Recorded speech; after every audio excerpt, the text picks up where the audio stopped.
Hello and welcome to Seattle New Construction. If you are either living in Seattle and thinking about buying a house or relocating to this area and considering buying a brand new home, you are not alone. New construction homes are shiny, modern, low maintenance, and let's be honest, they feel pretty amazing to walk into, right? They have that new car smell, except for houses. But if you have been browsing homes online or touring model homes in person, you've probably already noticed that prices vary widely for new construction and the buying process is not the same as it is for resale homes, right? Like used homes. So if you are even thinking about buying a new construction property, hit the subscribe button and look in the comments about what to do next. I want to talk with you one-on-one so I can make sure you're making a smart decision every step of the way. My name is Emily Cressey. I'm with Keller Williams Greater Seattle, and I love representing buyers as they look for their first home or their next home. And if you are considering new construction, it's completely a horse of a different color. So today we're going to go into detail about what you need to know and what you need to look out for when you are buying a new house or a townhouse, which is a large portion of the inventory here in Seattle. So we recently had a speaker at our Keller Williams office who was a former site agent. He was a real estate agent and he worked on site for the builders at different construction, like new construction home sites throughout the Puget Sound area. Like this is how a lot of those agents do it. They're not allowed to work with other buyers and sellers. They can only sit at that site and sell that builder's product. So they are very knowledgeable about that, but they don't necessarily have as much of a read on the rest of the market. And he was basically telling me about all of their sales tactics, tips and tricks, what they do to kind of get you closed when you walk in the door. And the whole thing is really, they're not there to represent you. They're not there to help you per se. They are not there to advocate for you and your needs. They're representing the seller, who is the builder, and getting that product moved. Just buyer beware in those situations. And we're going to talk a little bit about some of these tricks and also why it's really important. And it doesn't cost you anything extra to have your own advocate, your own buyer's agent who's going to come into these situations from day one to help make sure that you don't get taken advantage of or that you don't miss out on some things that could be costly and you don't miss out on any of the benefits or discounts too. Okay, we're even going to talk about the best time to make an offer on these types of properties. So you can get the best prices from the builders. Okay, that's not something that they tell you when you walk in the door. I buy homes as investments as well as buying and selling or, brokering for people. And I think it's really good. Even when I have bought new construction, I bought a lot of new construction lately because the interest rates are better, but I always use a broker in the local area. I'm not just saying this, I also do it. So I'll tell you my perspective as well from a buyer, a client, as well as from the professional agent side. Okay, so what can you expect at different price points? Let's start with the big question, which is what is your budget?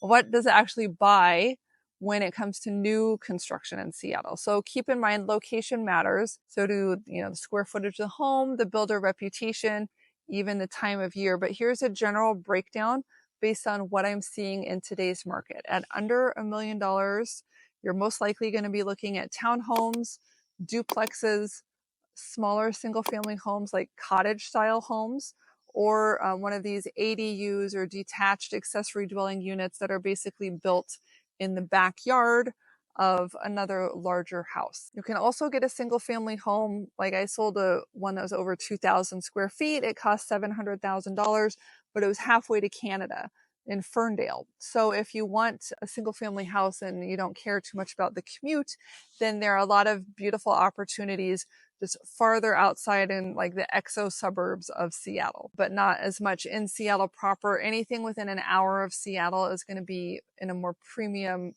price location. So typically the lower price homes are going to either share walls or have limited yard space, have communal parking, have a condo association or some sort of homeowners association because the lots are smaller. But, on the plus side, they're brand new.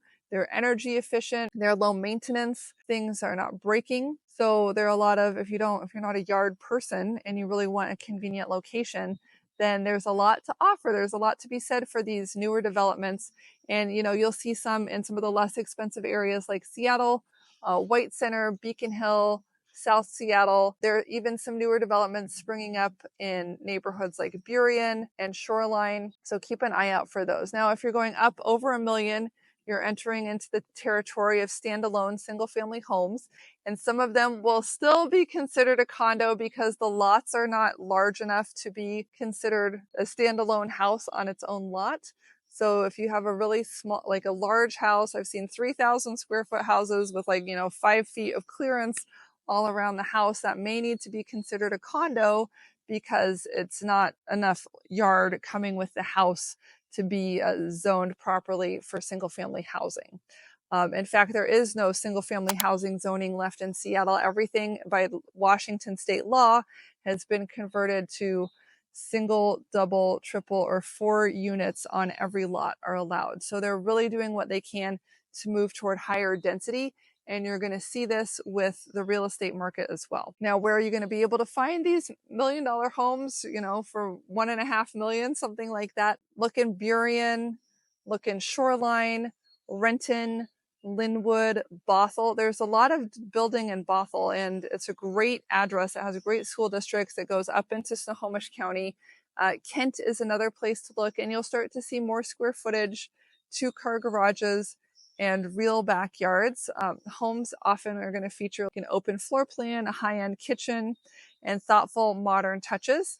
And at $1.5 million and above, you're looking at more of a luxury price point. This is luxury new construction. You're going to see more top-tier communities with larger lots, premium finishes, desirable school districts, and these could be in Bellevue, Kirkland, Sammamish, pretty much anything on the east side of Lake Washington. So now here's what's going to happen. You're going to be driving down the street one day, minding your own business, when you see Camelot off in the distance, some flags fluttering in the wind, and you drive by and you say, gracious, my stars, it's a new construction home. And here's one of the most important things that you need to know. When you go into that place, they're going to say, write your name down on their list. And if you go in there without your real estate agent, you have forfeit your ability to have your real estate agent represent you and advocate for you. And if you've already hired the real estate agent with a buyer's brokerage agreement, you may be on the hook for paying them their commission. And the seller, the new builder, may not be on the hook for paying them their commission. There are these agreements that they have to make where your agent has to be with you on the first time that you visit, or at least you have to write down the name of your agent when you register on the list. There's 2 different options there, but it can be very tricky to get your buyer agent paid if you go there without your buyer agent. So be really careful about that. And why is it a good idea to have your buyer agent with you? Well, remember, the agent at the builder's office represents the seller, not you. You're the buyer. The agent might be friendly, helpful, informative, have great nails, great hair, and it is their job to get the best deal for the builder, not for you. So if you walk into a new construction site and register with your name without your agent, or you forget to write your agent on the form, you could lose your right to have that representation paid for by the builder. So you have to go, ideally your agent is there with you. Depending on the builder, they may let you get away with just writing the agent's name down. If you don't add them, you're not going to be able to have someone advocate for you, and you will get a lot of sales calls from the site reps over there. So please, if you want to go, make sure that your agent is with you on your first visit. And otherwise, you may be on the hook for paying out of pocket with your agent, or you may not get your agent to represent you. It's a huge deal. There's a lot of litigation about this type of thing. But remember, it's your buyer's agent that's the one that's looking out for you, and not the seller's agent. So if you want to go look at a new community before we go together, let them know that you are working with a realtor, and make sure to write down my name, Emily Cressey, Keller Williams, Greater Seattle, on the registration card. Okay, that keeps the door open for me to step in and support you and advocate for you as the transaction moves forward. And we're going to talk about what that looks like. So even if it's just a quick visit to look at the model home, it's a really important step to protect your interests. Now let's talk about why it matters to have your agent advocating for you, right? Why is this important? What's the big deal with realtors? Are they just being selfish and greedy? No. First of all, let's understand the pricing structure when it comes to new construction. they may have an advertised price, like homes starting in the 800,000s, right? But that base price does not always include what you're getting. When you look at the model home, it might have like $200,000 in upgrades in there. Okay. So you could be getting different level of flooring, countertops, landscaping, no window blinds, no appliances, right? No yard, no landscaping. There can be lots of extra costs that you are looking at, but not thinking about when you're signing up for this $800,000 home. So first of all, we need to know what's included and what's going to cost extra. The second thing is negotiating upgrades and incentives. Builders will not usually like to drop the price on the home, but they will sweeten the deal with paying for your closing costs, paying for upgrades or rolling in upgrades, buying appliances that aren't included. There's usually not a washer and dryer in the home. There usually is if you're buying a used house, but there's usually not if you're buying new construction. There might not even be a stove. There might not even be a refrigerator. Okay. So we need to know what you're paying for, what your loan is paying for, and what you have to save up cash to go out and buy at Home Depot after you just spent all of your money buying the house. And now you're buying all this other stuff, buying landscaping. You haven't even started buying any furniture yet. Okay. It takes a lot of extra cash out of pocket to do those things. And most people spend most of their liquid cash just on the down payment and the closing costs. Okay. I've seen a lot of different situations where they are very negotiable and a lot of different situations where they're not negotiable.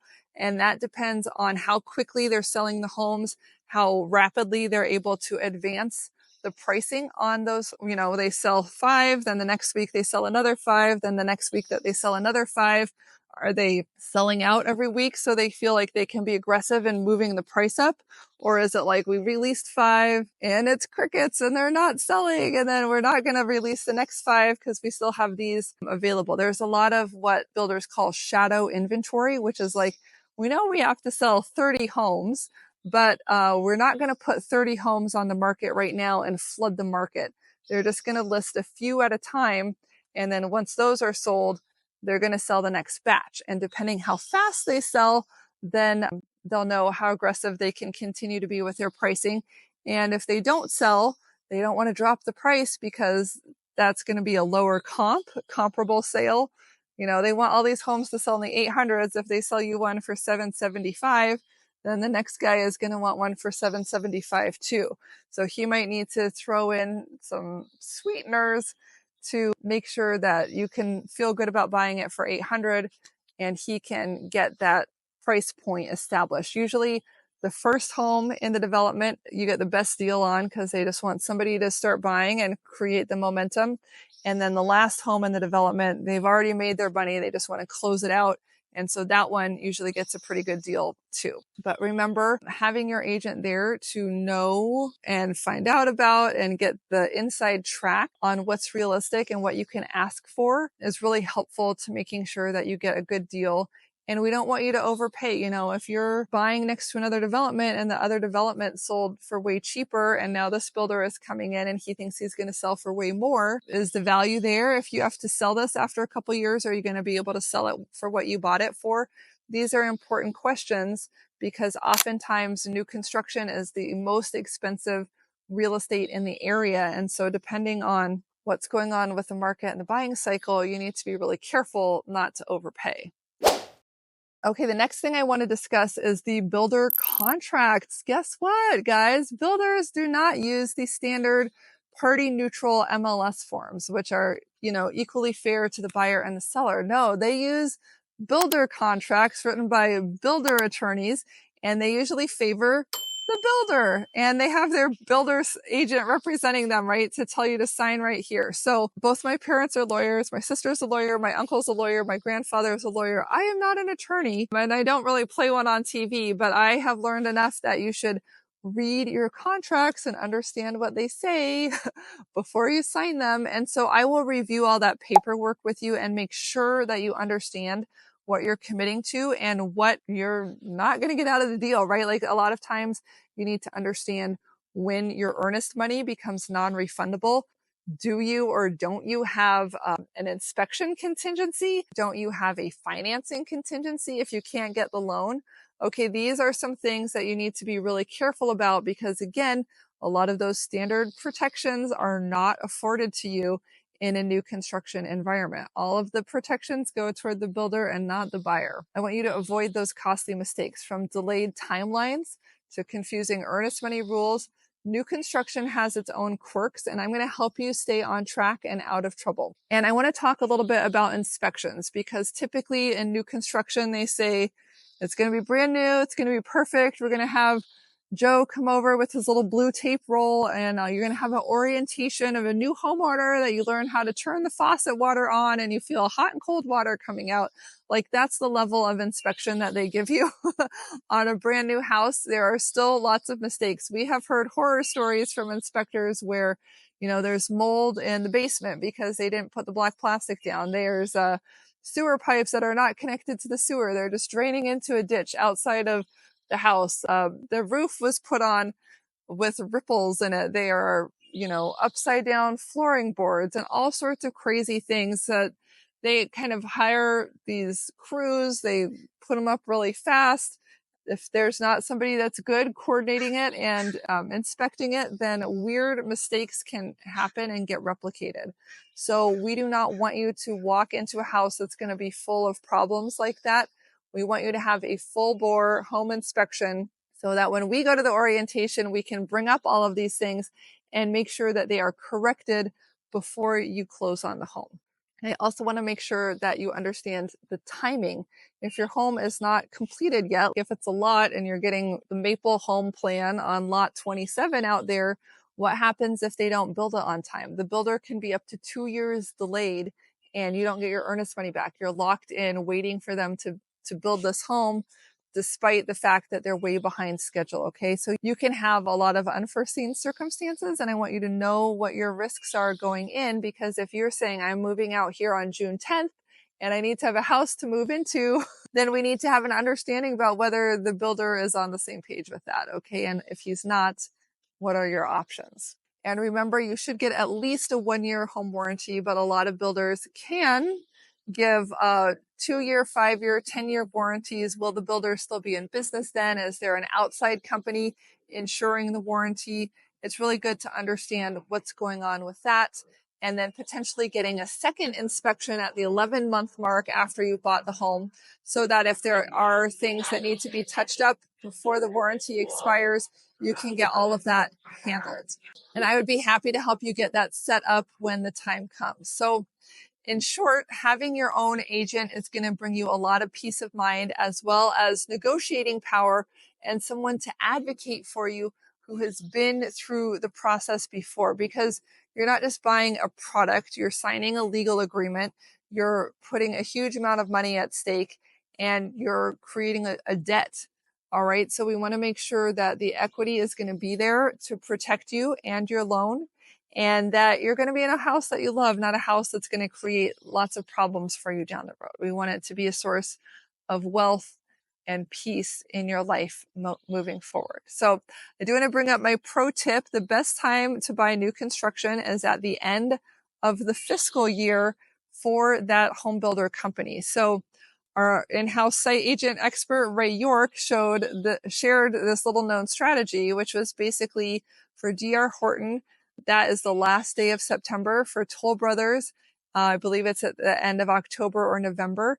And even if that's not your timing, you can often try to get a good deal at the end of the month when the sales reps are trying to make their quotas, hit their numbers, get their bonuses, and that type of a thing. So they may be willing to negotiate better terms with you at that point. And that's a great thing to keep in mind when you're asking for upgrades, closing costs, warranties, and appliances. So if you're thinking about buying new construction, let's start talking months in advance as soon as you're able. I think we should start planning so we can see what's available, when the homes will be built, and where we're going to be able to find you the best deal, the best value for your money.